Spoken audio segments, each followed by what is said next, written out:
We are live.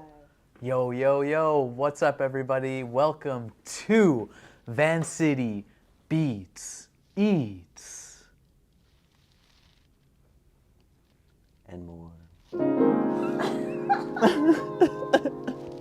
And more. Thank you for tuning in. We're here at Pandora's Box Rehearsal Studios, kicking off 2024. This is the second episode of 2024, and this is season 2, episode 13, and we've got a very special guest today. I'm really excited to be sitting down with Eros Taylor.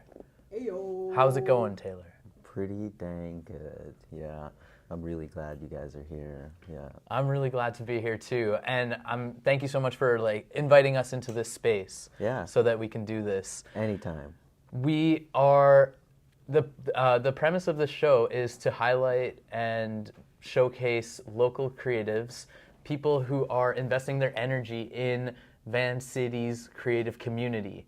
And one of the things that I really like about this show is, for me, I'm still getting to know a lot of people who are in the community. So these opportunities to sit down and go in depth one-on-one, I get really excited about it because I feel like I get to know our guest in this short period of time so much. And so I really appreciate this opportunity to get to know you, because we met through the Beaumont Studios when I was there with B-Side Radio, and Josh Eastman with Helm Studios had a studio upstairs.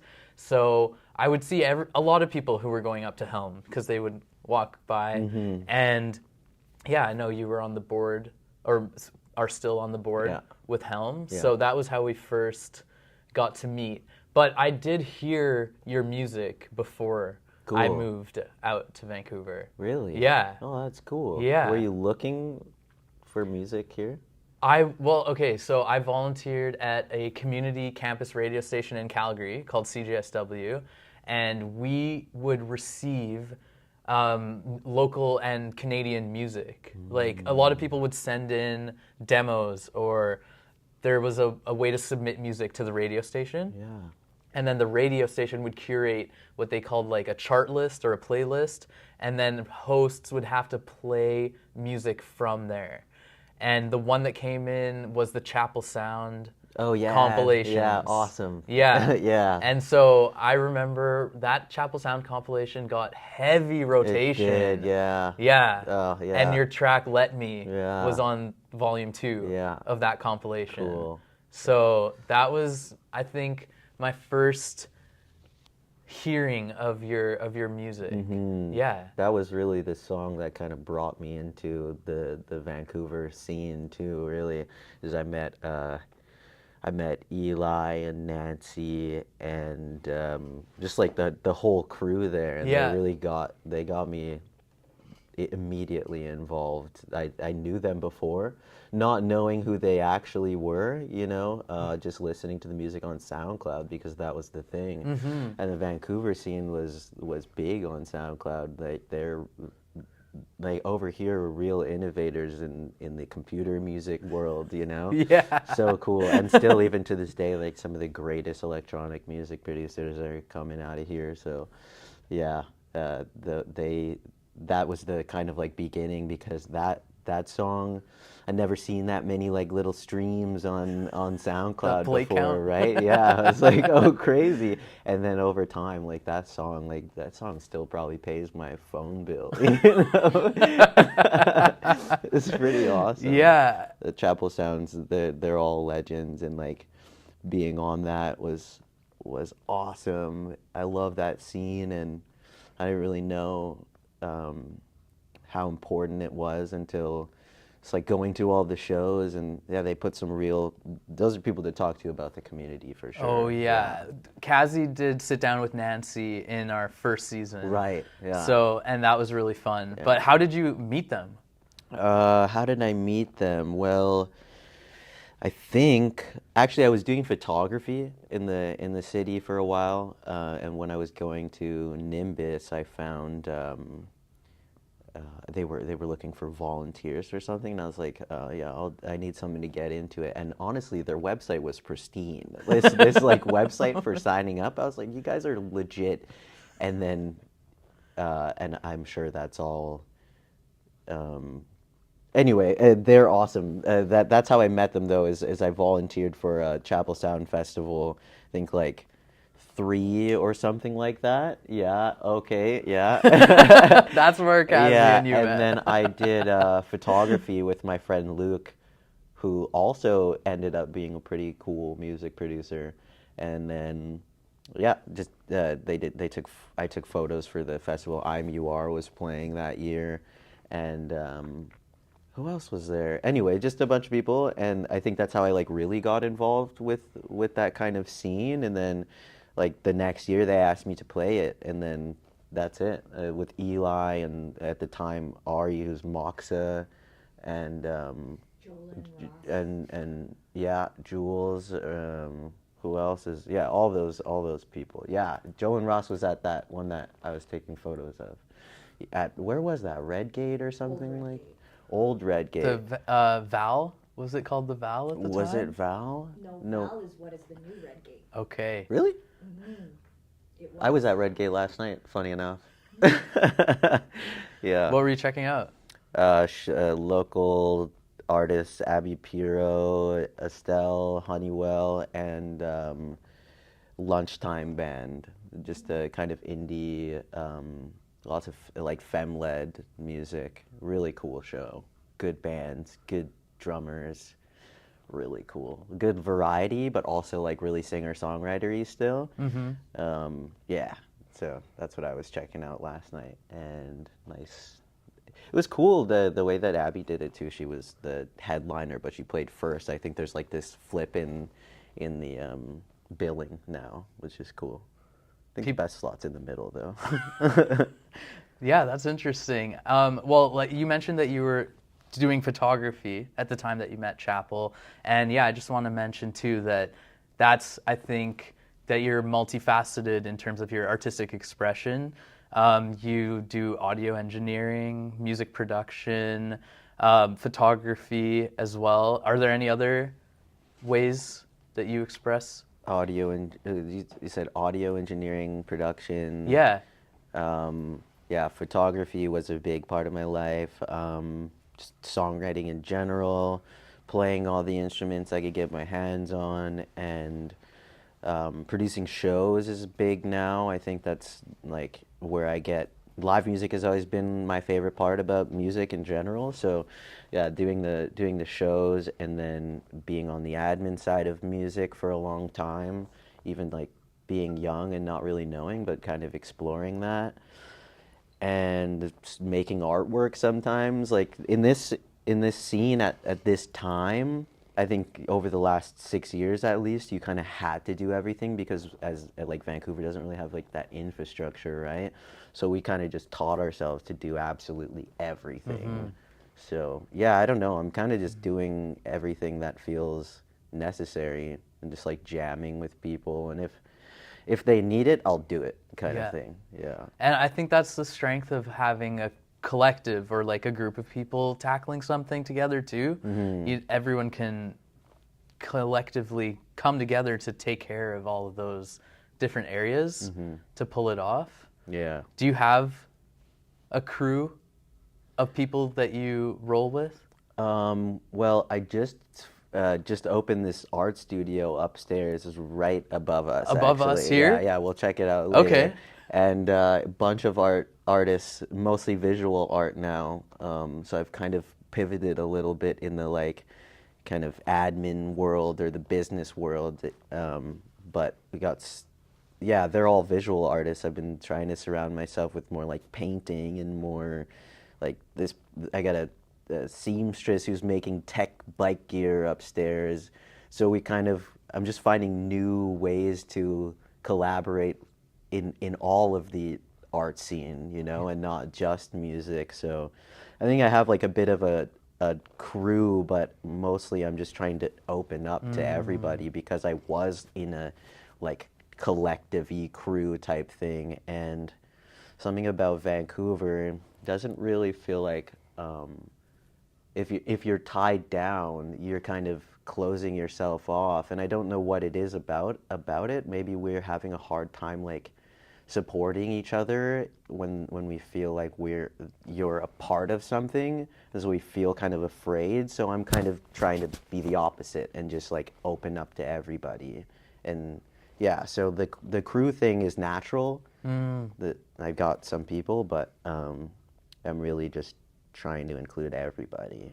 That's do cool. all the things. To open up like that, because I also find that there's so many people here in Vancity who are curious or who want to dive into creative expression, or like they have that energy, and there's so many different like circles of people who are interested in that, and I can relate to that opening up just by being involved at the radio station, because it is like a place where so many people from different backgrounds come. It allowed me to meet all these people, and that wide net keeps me learning so much, but also keeps the interactions and like the possibility really exciting. Yeah. Because you never know who you might meet, what they do, how you can learn from them. Yeah.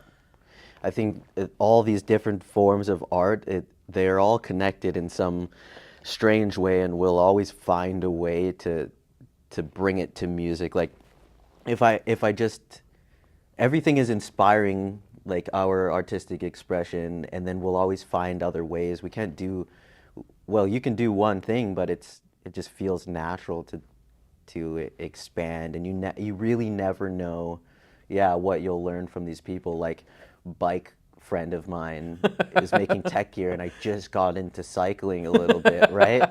So cool. Because of that. Yeah. Well, or, like or you recently got into it. Yeah, and then this person comes in, waterproof tech gear. No way. I need this. I need this in my life. And then I meet their partner, and their partner's like super into cycling, and I'm like, we're gonna be friends. And and so all of this, there's always room for collaboration. When I see these people, you got another person who does like paperwork or like graphic design, right? Okay, how can we collaborate on the visual, on these bike bags, for instance? I'm thinking, okay, you print this, and you do this, and I'll do this, and then we'll get it out, So there's always room for collaboration. That's what's really, really cool. Yes, and the collaboration opens up, because you might have ideas that you want to share in those areas, but you can't execute them necessarily. But this allows you to actually share some of those ideas in the different areas. Yeah, totally. We can throw events, and like we do every first Saturday of the month, we have the studio open, and you can just come hang out, and we'll have music playing. We do here at Pandora's? Yeah, upstairs, upstairs in the art studio. And then I have a photographer. We do a thing called Picture Day, and like artists and musicians, like whatever kind of person. Actually, you don't need to do art whatsoever, but you want a chance to get your photo taken, because getting access to a resource like that is so expensive. So if we can make it easy to do and accessible in like financially, and also it's in the heart of all the art scene, like we have the most artists in the city, or in the country actually, just within this neighborhood per capita, right? And if you can make it easy for people, then you get so much out of it. So we're throwing like musical events that meets photography, that meets selling visual art, that meets just like people collaborating in so many different ways. Actors, one of my like best friends, Tatenda, he does all his auditions up there, so we're doing everything. Yeah. And I remember reading that that Devioscope is the space, and that there's an emphasis on accessibility. Yeah. Accessibility, like I want the pricing to be easy, but also by being in this kind of like team membership thing, you have access to the people too.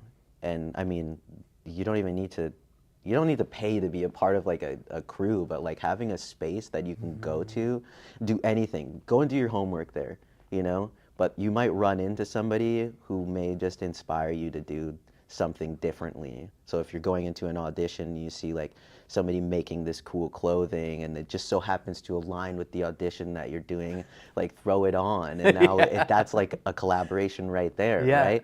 The photographer, are you busy that day? Just, you know, you want to film me? Heck yeah. Right? Yeah. It's like a drop-in creative space. Yeah. Do whatever you want. Or monthly. Like a lot of people are there all the time. We just have this little calendar. We're like, hey, if you want, do you want to? It's open. I need to be alone right now. Yeah, all the things. Yeah.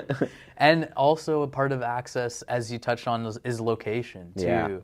Like, because we're in the heart of East Van right now at Pandora's Box Rehearsal Studios, that, because so many people live here, like you mentioned, just that access also includes just being able to get to that physical space too. Exactly, it's super accessible. Everybody also knows where this place is. If you're a musician, you know where Pandora's Box is. Like, there's a few spaces that are affordable and that provide you with everything that you need.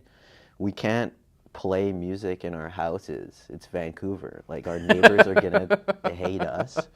Yeah. So you know, it's true. Like, weird thank you to Vancouver for also allowing us to have this business here. Yeah. Because that's how Pandora is able to sustain itself, is all these musicians need a place to go, and there's so many spaces getting shut down, and so and the owners of this place are incredible people too. Yeah. Just like very community driven, and you know, every time we gotta raise the price by like 25 cents, we're like, I'm so sorry.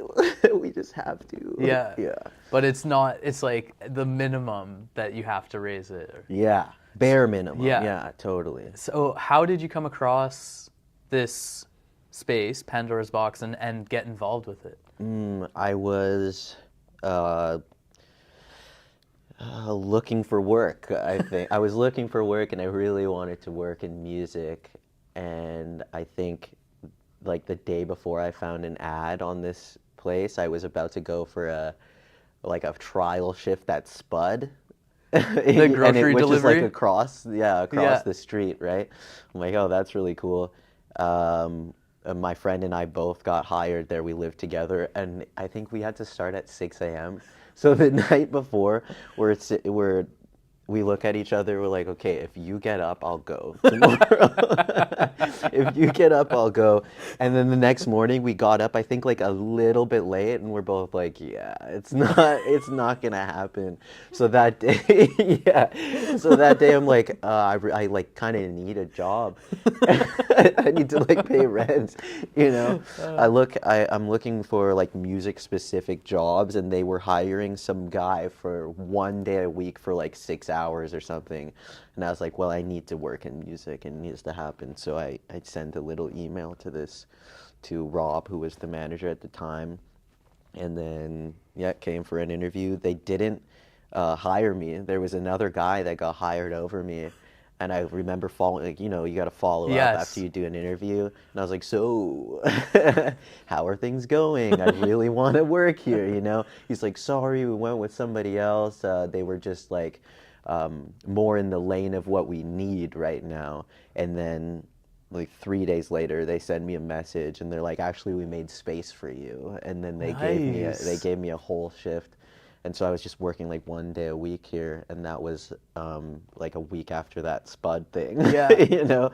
So I'm like, I'm glad I didn't go to that, because if I did, I wouldn't have went out of my way to find this place. So fast forward, now I'm here all the time. Like, I basically live here, and yeah. What's your role here? Everything.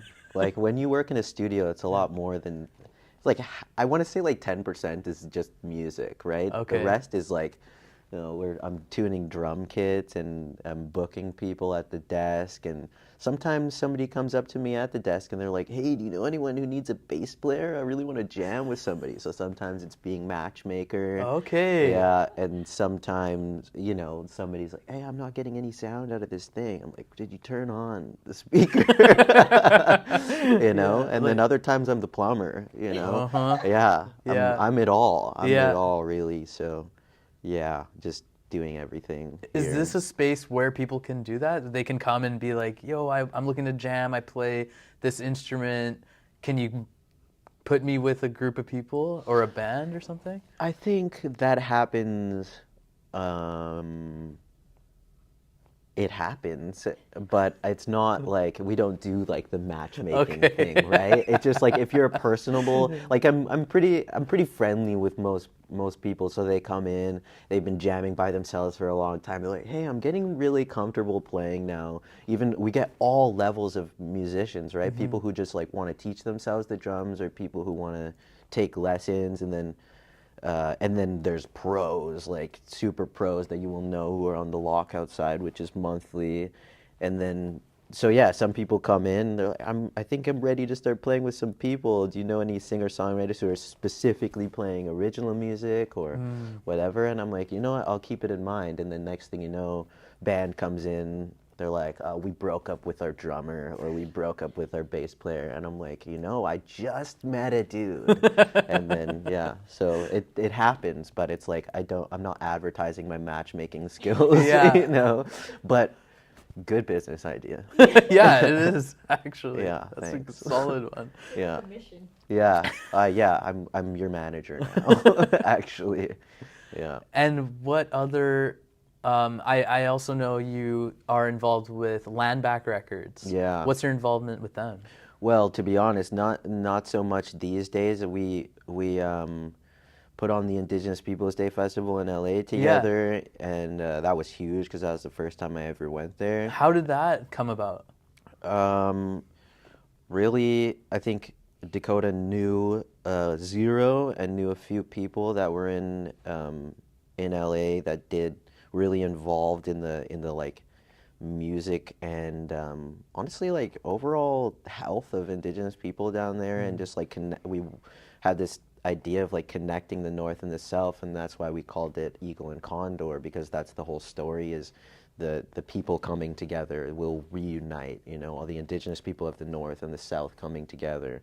And so then there was no Indigenous Peoples Day that was entirely Indigenous and was also operated, you know, I think they have a city one, but it's, you know, it's not what we were looking for. So we went into the heart of the community that was for Indigenous people, and then had the whole admin team just put all their effort into making sure that it was like a real Indigenous Peoples Day festival, where we took all the things into consideration, like having like an elder zone, and then doing ceremony and doing music, but also incorporating the like Latino people, because those are Indigenous people down there. So we're just that was the idea. We just wanted that, and so we talked to Zero at Molinali Superfoods, and then they have a big lot there, and we just closed it off, and Nice. and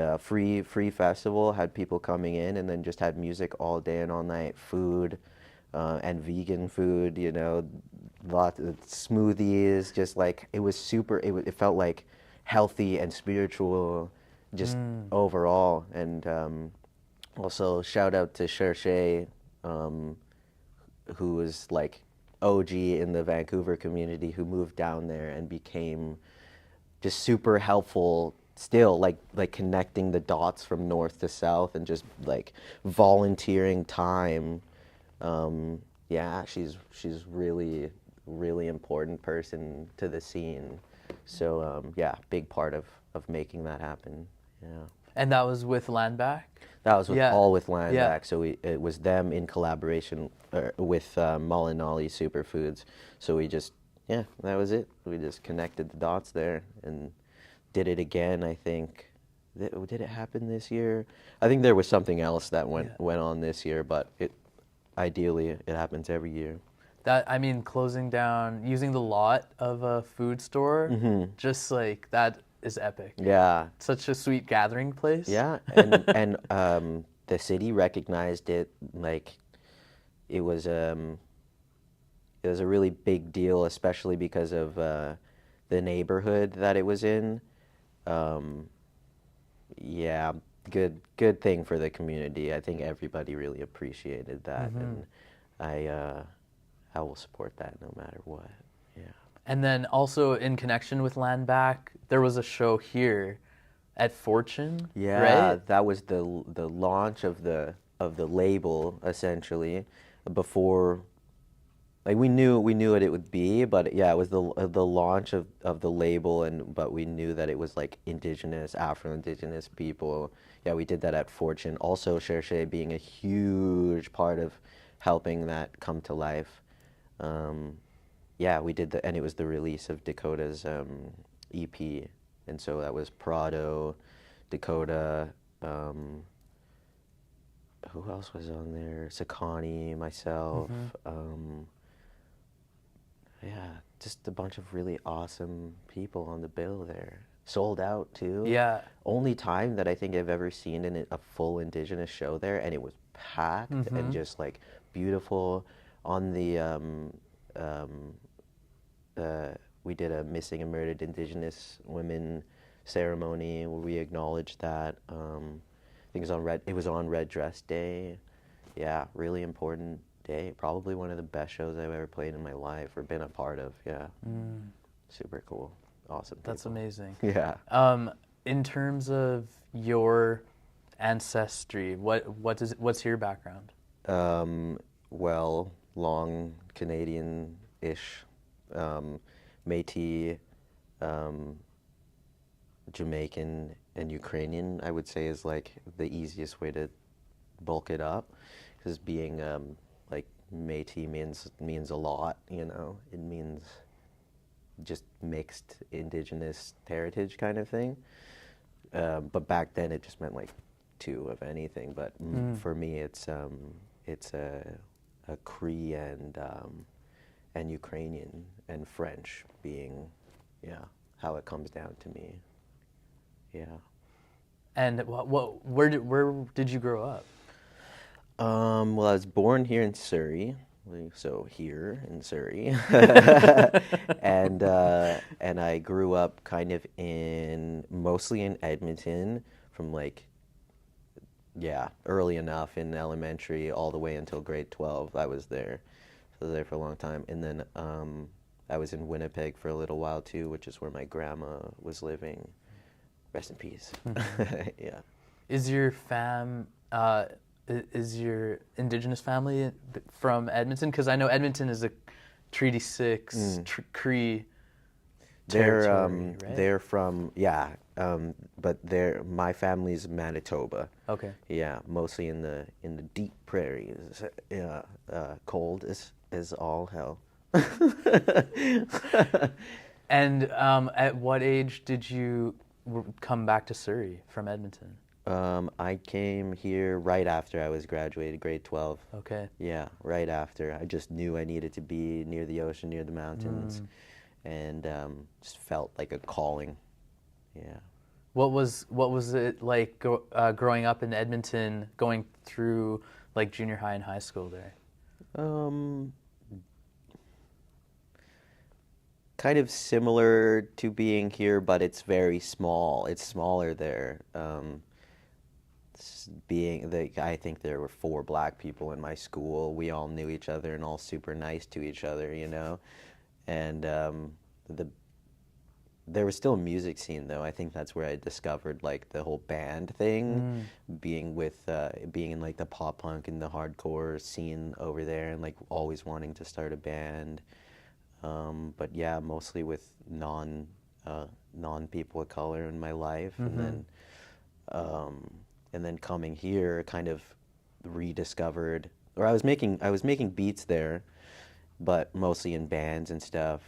started making the beats, wanted to do music and school, so I knew that I needed to leave there, and the best place was over here, and then discovering school.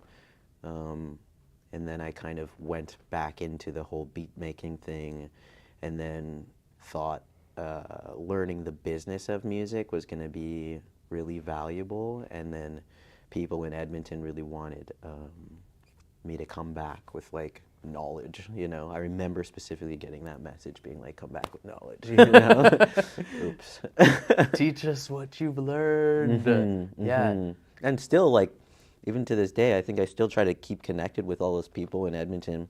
I went to art school there, Victoria, and that's where I learned audio first. Yeah. And then, all people I went to junior high with, I brought here, like recently I threw a show at Leaside, and I brought an artist from Edmonton to come and play, and then she got invited back for another show. So that's kind of the idea, is like, we're so connected. There's so many people from Edmonton that come and move here. So yeah, the biggest difference is like size, and then the cold, you know. And then I remember when I first moved here, I was 18, late 18, and legal age here is 19, but it's 18 over there. Yeah. So I was like, yo, I was cool. And now I'm 18 again. And like, you know, yeah. I don't know. Yeah, so I had to readjust, and I was like working at a Planet Laser. What? Yeah, Here? I worked at Planet Laser. Yeah, and living in New West. But I trained in Richmond at the near the trampoline park. Yeah, super cool. Got to play laser tag for free. Awesome. Nice. Yeah. Did you cover your sensors? No. Oh, that's smart though. The kids were so good. They're so good. I remember like going in with a few friends one day, and the kids are they're brutal. Ruthless. Yeah, they're tiny, and they just like sneak in the little crevices. Yeah, scary place to be at nighttime. I'm not gonna lie, when you're all alone. Yeah, you never know who's hiding in there. Yeah. But in terms of like songwriting and writing music, do you remember when you started, or how you got into it? How I got into music? I mean, from I was like super young. I got a Fisher-Price guitar with like the little buttons on there, and I was playing that. And what sound would play? I can't even. I think they had like their own songs that would play, and then you'd kind of play along to it with the little buttons. And I was obsessed with that thing. And then I'm kind of a funny kid. There was a talent show when I was in Winnipeg, and I think I'm in grade 3, and I signed up for it. I didn't even know, but I was like, I'm gonna play guitar and sing. Yeah. So I made my mom rent me a guitar, like a week before this talent show, and I wrote a song about my best friend, and then played that in front of everyone. And you know, actually I got bullied like quite a bit after doing that, because they would like come up to me in the hallway and like make fun of my song, you know. But I kept playing my like, because my mom, her uncle, they were clearing his house when he passed away, and she gave me this ancient guitar that was so hard to play. Like the action was so high that you were pressing, it would like bruise your fingers, you know. But I really wanted it. So yeah, and then I was just writing music forever, like on whatever I could. And then eventually I was gifted a guitar later on in life from my cousins. Yeah, I've been writing music forever, you know. That's what it feels like. It just felt like the right way to express myself. So yeah, writing in the computer, and then turning that into writing into the computer, and like making beats. Yeah, but first I was playing guitar and recording like indie kind of singer-songwriter-y stuff, and doing covers. And I have this ancient EP that was on Bandcamp. Some dude from high school recorded me, and I sounded like a chipmunk, you know, in comparison to now.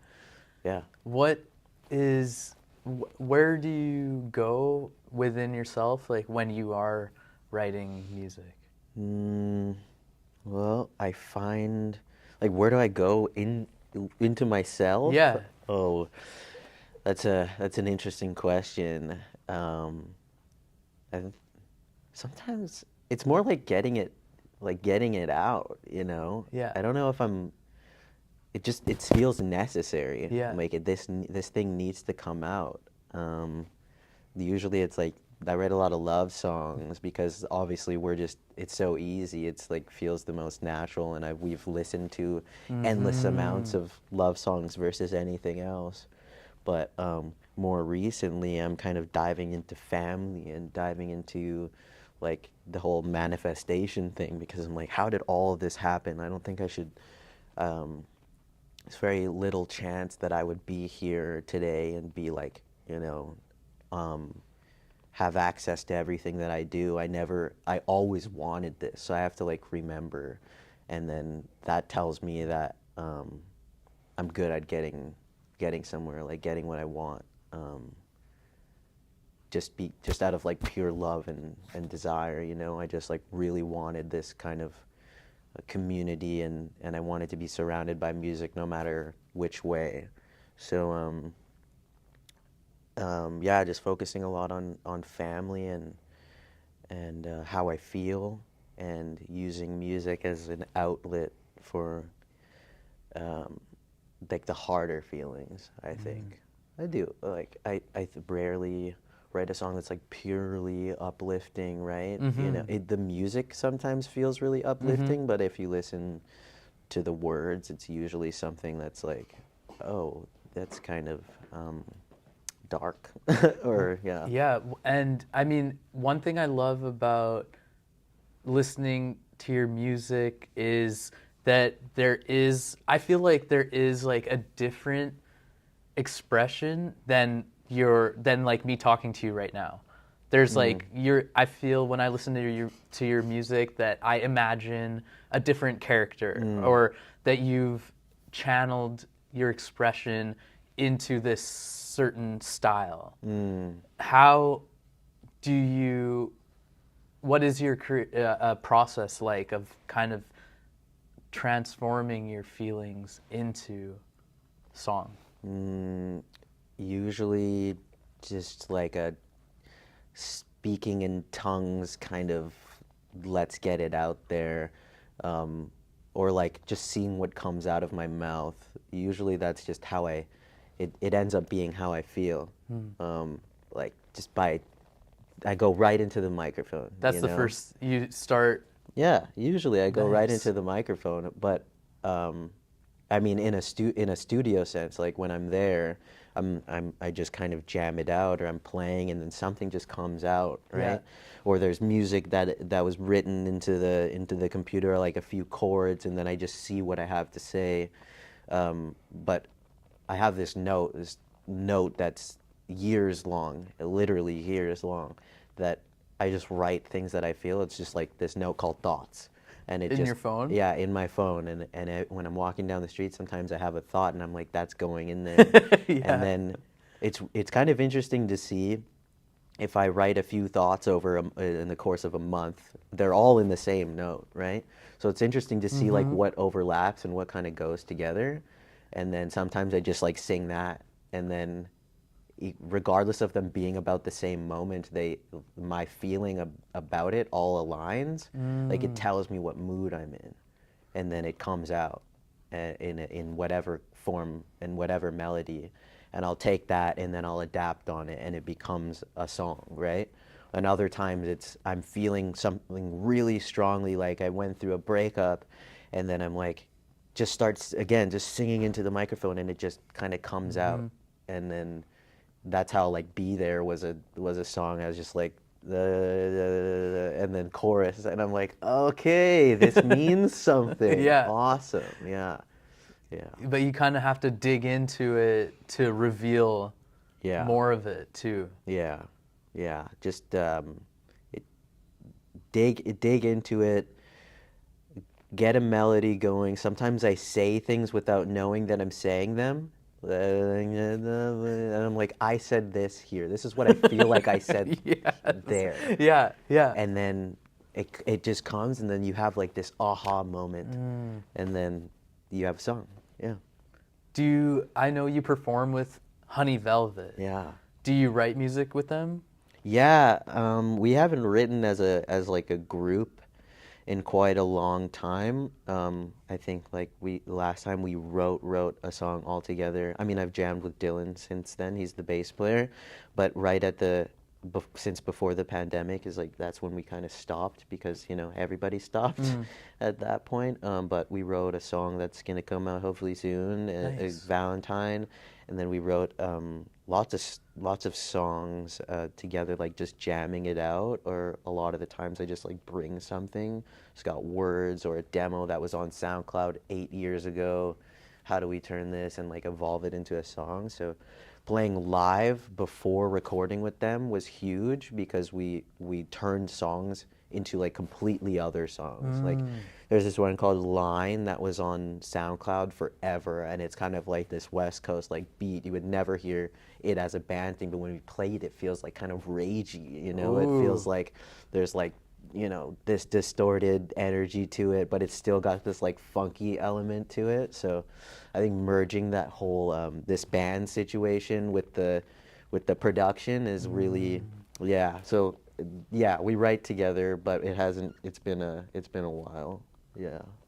Nice. Yeah, but I love it. That's how music evolves for me, I think, in the best way. So when we get that out, and when I get the kind of more band driven music out there, that's gonna feel like the most me for sure. Yeah. Okay, well. Oh. We are starting this. We What is started that? this new segment on Okay. our show Okay. called First Bite. Okay. And the premise of this segment. That is. You It didn't just. dance enough, Jamal. I was You looking didn't around. dance enough, I was like, You were just as shocked as me. I That looked was like I was what I like, was what trying is? to I was do. like, is it over? What? that's the concluding music I love theme. that. Yeah. No, So no, we're doing it again. listen, We're doing it again. Now both of you dance. Another editing song for you.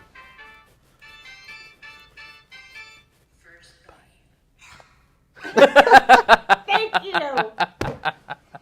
okay. Love that. It's not satisfactory. Okay. So we are doing a segment called First Bite, where we showcase a local food spot, like a bakery or market or restaurant, and we try an item from them, Okay. and we get the reaction of tasting it for the first time. Okay. So today we visited Roger, shout out Roger Collins at Rise Up Marketplace on the way here, Awesome. and we grabbed a couple patties. So we've got 2 patties in here. You guys. So we're each gonna try them both. One Okay. of them is the curry chicken. Okay. And this one. This is the curry chicken. Okay. Let's get it. I'll get this one. Oh, Ooh, look at that. Uh-huh. The flavor. I already know. I just Just by know. looking Just looking at it, I'm like, yeah, I'm delicious. All right, cheers. Cheers. It's aggressive.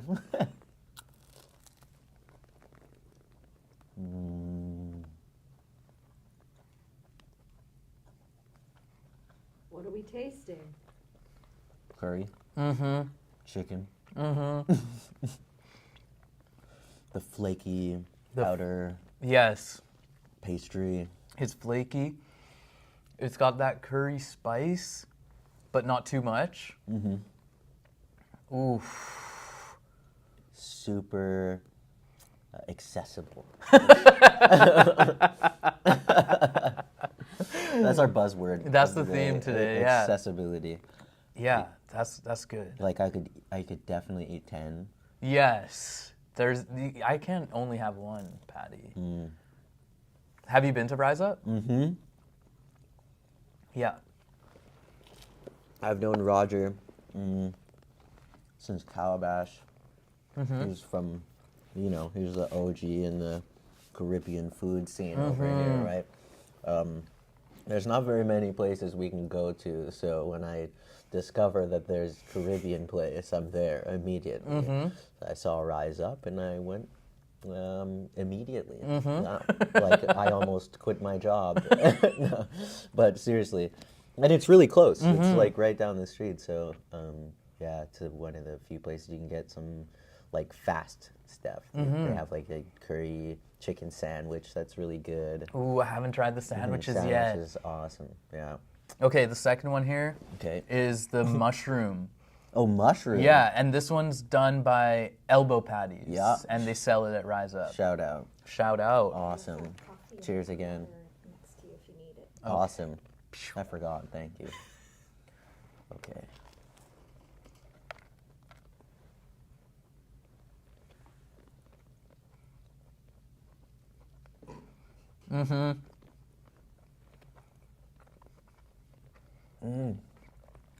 It's like sweet.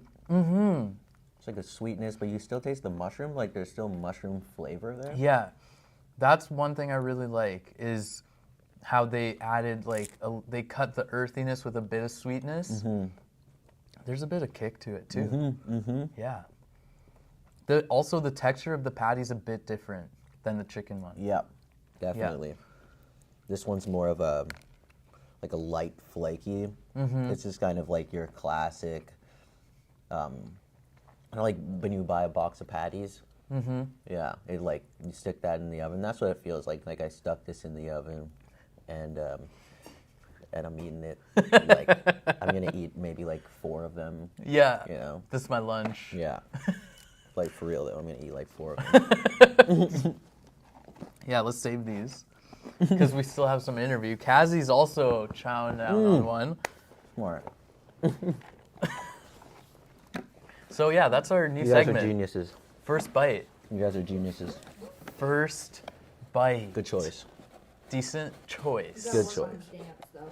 Good choice. You know Yeah, what? yeah. I was just trying to be surprised because I didn't want you to know that I knew. Oh. Because you genuinely, you know what? You passed. So I was like, okay, what's this sound? And you looked like you didn't really know. Yeah, Like, you're like, is it over? So, okay, that was, it worked. Yeah. Exactly Like, how I like intended. it looked like we were both going, really? Mm-hmm. Okay. Awesome. Good cups, guys. I reached out to our friend Josh Awesome. Genius. to ask him about some questions. So Josh is with Helm Studios. I did an interview with Josh. I think it was my first interview of season 1. Josh is such a gracious and kind human that it was like, yeah, I learned a lot from that interview. So thanks, shout out to Josh. Josh founded Helm Studios, which is also a very accessible and sliding scale recording studio. And they just recently moved locations. But we talked about how you're involved with them. And what is your involvement with Helm? Being on the board means kind of just making sure that their goal is always met, or the vision is always met, right? And finding a way to keep the business alive, and like, who are we serving? It's a broad role, just being there when things change, like when the business model needs to change, and when when we had a, what was it, like, not a grant, but we had a demo program where you would get X amount of hours, and like all the board members were on the jury for that.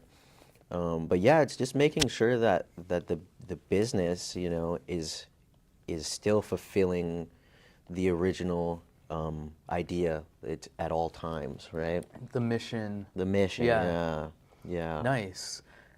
So Josh, I asked Josh if they wanted to know anything from you. And so they said a couple things. They wanted me to ask you about Paramore and Hilarious. Avril Lavigne. Hilarious. Can you tell us more about that? So you know Josh and I are real close. Paramore's awesome. One of the best bands of all time. I stand by that statement. They're super inspiring to me and versatile in terms of music, right? But yeah, I grew up listening to them and I know every word to every song probably. I think that they're the coolest band almost of all time, and Haley's got this incredible stage presence, massive voice in a mid-sized human, just freaking awesome people. Yeah, inspired me so much to like even be in a band. At what was this when you were a teen? Or? Yeah, yeah, from an early age. Always loved them. So yeah, they inspired me to do everything. I wanted to be in a band as soon as I saw them. I'm watching live streams of them as a kid. They were doing this, but like way before, they had their own like little, you had to be a member of their like Paramore fan club. I joined their fan club before it was like open. Now it's open to everybody, but like I paid like a $50 fee or whatever, and they sent you like 3 pins and a t-shirt. Yeah, love them. Yeah. And then Avril Lavigne? First concert I ever went to, first big concert like in a stadium that I went to. Yeah, big inspiration. Avril Lavigne is sick. Mixes are awesome. Good production. Good person. I love this kind of like pop punky, again, accessible punk. It made punk accessible to me. Yes. Those people made punk accessible to me. I think like after I discovered them, I discovered who their influences are, and then it sent me into listening to like the real music. Not the real. I shouldn't say that, but like Paramore. I was so into them that I found their influences, and then I ended up listening to like Me Without You and all these like niche bands and like Dashboard Confessional, and they just like sent me into the emo world a little bit. Yeah, it opened up. It opened it up for you. Yeah, even like Avril being with Derek Whibley from Sum 41, I was like, Sum 41's the coolest band. Yeah. There was another question from Josh that he wanted me to ask you. How do you connect with expressing like sensitivity in the face of the increasing commodification of art and artists? Interesting. How do I express like from the truth rather than I mean, I'm just so anti that stuff. I love commercial music. I love pop music, but I don't like the content version of an artist. So I think I just try not to pay attention to that stuff. I'm like gonna be purely authentic no matter what. So I just try to access, like my emotions, and then I think nobody else is involved in my creative expression. That's kind of, it's not their place, If somebody doesn't like something, it's not for them, and so I just try to remember that all the time. But that's hard to keep up, that kind of, because we're always like searching for validation as artists, and then, but I'm, every time, because I'm engineering too, there'll be, an artist who comes to me and be like, oh, we got to cut this verse because it's too long, and like, or I want to say this way because it'll be good in a TikTok, right? So I'm like, I don't really want to make music for that reason. So I'm just trying to make music for myself. I think that's the biggest part. And then I can't help but be a sensitive little guy.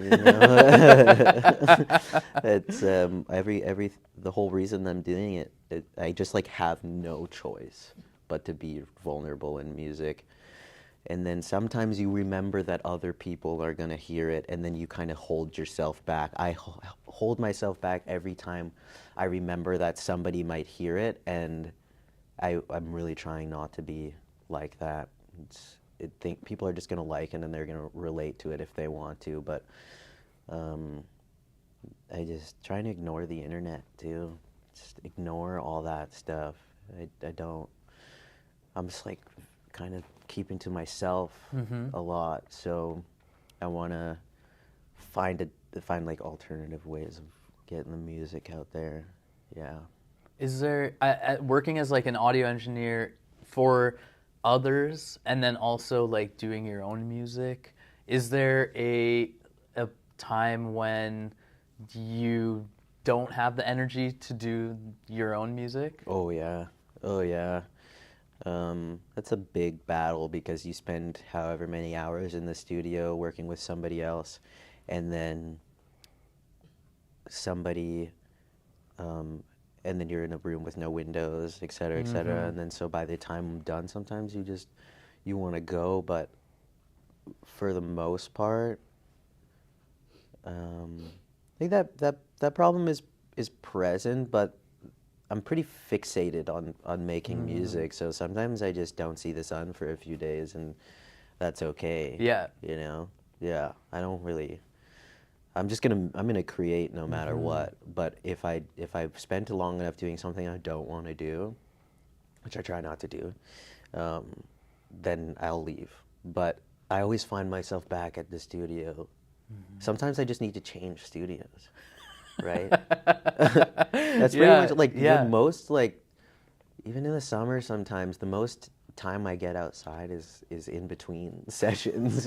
Going from one to the next? Going from one studio to the other, and like that's, I don't know. I don't really run out of energy to like be around music. Yeah. Yeah. Those people inspire me a lot too. Yeah. Nice. Yeah. I mean, it's amazing that you're so dedicated to not only your own creative and musical pursuit and expression, but like also being involved in other people's as well, especially like in this region, in this neighborhood too. I think that's really cool. And the Be There festival you did at Leaside, I was reading that you didn't get any permitting or anything. Oh no. Like you just kind of brought people together and just put this on. Yeah. So, so many people are like, what if this happens? What if we get shut down? And it's so funny because the police dispatch is right there. But hide in plain sight. I'm taking, the land back approach to it. I think I brought a whole tent and 2 tents and a stage and like subwoofers and like full PAs, full PA festival set up over there pretty much. And yeah, the permit thing, I think whatever, they come down and I'm like, you think you're gonna take the smiles off of these people's faces? Like, this is what we want over here. And the whole reason that Leaside is here is because of this like incredible story about a dude who's totally against violence, and like, you're gonna take this away from these people. And yeah, I don't know. I think if you're providing a good time, there's no reason to shut us down. That's silly. And I would be there. I'd say, no, we're going to keep playing. What are you going to do? Start taking the stuff down if you want, but we're going to keep playing no matter what. Yeah, I got a drum kit here. You can't take that. Yeah. Yeah. I mean, that's lots of respect for that. And such an iconic place to do it, Oh, too. yeah. Oh, yeah. I knew, man. The moment I went there years ago with my friend Peter, we used to just hang out there, and I was like, we're going to do something here. Right. It's going to happen. And then several years later, I'm talking about doing a show, and I was with my homies, and they're like, okay, let's go check out this spot. And then we put a date on it, and then hit up some friends, and they were all down, and it just kept growing too. That lineup just kept growing. Like, it had this many people on there.